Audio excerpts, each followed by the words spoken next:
उमा संहिता। भगवान श्री कृष्ण के तप से संतुष्ट हुए शिव और पार्वती का उन्हें अभीष्ट वर देना तथा शिव की महिमा।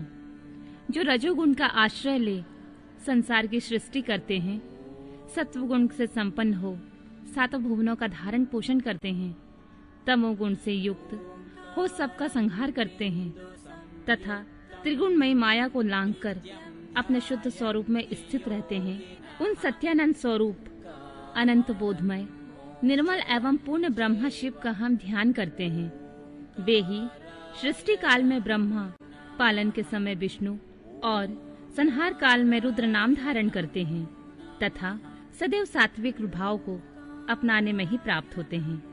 ऋषि बोले, महाज्ञानी व्यास शिष्य सूत जी, आपको नमस्कार है। आपने कोटि रुद्र नामक चौथी संहिता हमें सुना दी है। अब उमा संहिता के अंतर्गत नाना प्रकार के उपाख्यानों से युक्त जो परमात्मा साम्य सदाशिव का चरित्र है, उसका वर्णन कीजिए। सूत जी ने कहा, शौनक आदि महर्षियों, भगवान शंकर का मंगलमय चरित्र परम दिव्य और भोग और मोक्ष को देने वाला है। तुम लोग प्रेम से इसका श्रवण करो।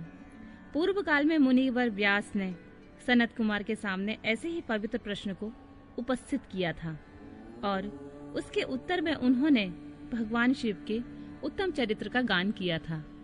उस समय पुत्र की प्राप्ति के निमित्त श्री कृष्ण के हिमवान पर्वत पर जाकर महर्षि उपमन्यु से मिलने, उनकी बताई हुई पद्धति के अनुसार भगवान शिव की प्रसन्नता के लिए तप करने, उनसे तप से प्रसन्न होकर पार्वती, कार्तिकेय तथा गणेश सहित शिव के प्रकट होने तथा श्री कृष्ण के द्वारा उनकी स्तुति पूर्वक वरदान मांगने की कथा सुनाकर सनत कुमार जी ने कहा।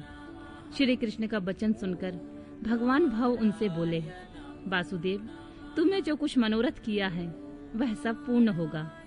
इतना कहकर त्रिशूलधारी भगवान शिव फिर बोले, यादवेंद्र, तुम्हें साम्य नाम से प्रसिद्ध एक महापराक्रमी बलवान पुत्र प्राप्त होगा। एक समय मुनियों ने भयानक संवर्तक प्रलयंकर सूर्य को शाप दिया था कि तुम मनुष्य योनि में उत्पन्न होगे, अतः वे संवर्तक सूर्य ही तुम्हारे पुत्र होंगे। इसके सिवा जो जो वस्तु तुम्हें अभीष्ट है वह सब तुम प्राप्त करो।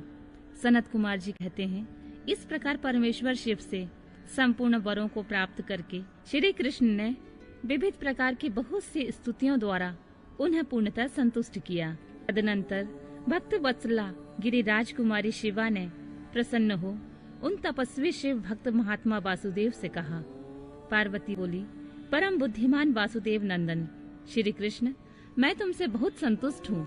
अनग, तुम मुझसे भी मनोवांछित वरों को ग्रहण करो जो भूतल पर दुर्लभ है। श्री कृष्ण ने कहा, देवी, यदि आप मेरे इस सत्य तप से संतुष्ट हैं और मुझे वर दे रही हैं, तो मैं यह चाहता हूँ कि ब्राह्मणों के प्रति कभी मेरे मन में द्वेष न हो।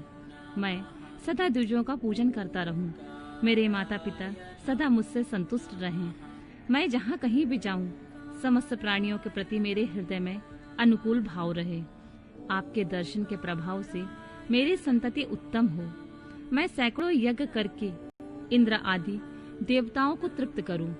सहस्त्रों साधु सन्यासियों और अतिथियों को सदा अपने घर पर श्रद्धा से पवित्र अन्न का भोजन कराऊं।